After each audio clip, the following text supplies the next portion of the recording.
an 8-pack role with IBM, and I thought, hey, it's an American company. Everybody will want me. And I got there, the only job I got was in Centrelink.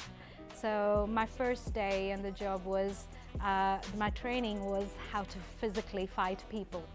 I think those 2 years were very hard for me because I questioned, it questioned and challenged all of my values. But at the same time, I had a very humbling experience where, you know, I had to go into a hospital, and literally after 4 days of being there, you just walk out without having to pay a single cent.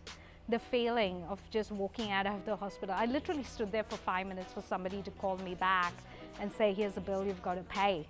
And that's when I realized the greatness of the system. It works for everyone, for the underprivileged, and you know, it just treats everyone equally. And it kind of put me in place, because I realized, you know, this is why a system like this exists. I got to Sydney and I thought, surely, you know, I'll get a job.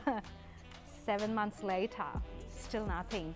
I would go to interviews, and I would be sitting there trying to convince them so hard that I'm willing to do anything. I'll start at the entry level.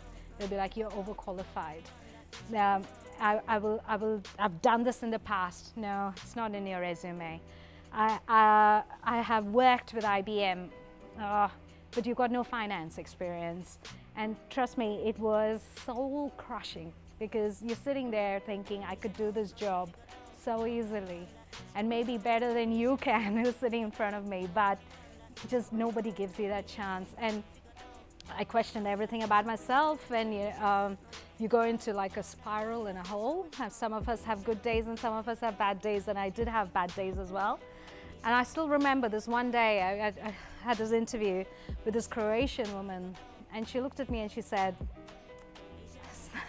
there's no way I should be giving you this job, but I'm going to take a chance on you because somebody took a chance on me. And I was like, oh, thank you. And so I started as a recruitment person from entry level, screening resumes. It is up to you after that, right? You've got this opportunity to be in an organization. Build a culture of, you know, let's go have a coffee. You know, now I understand the value of staying in touch with people, because that is how you get your next job. They will be going somewhere else, they will take you with them.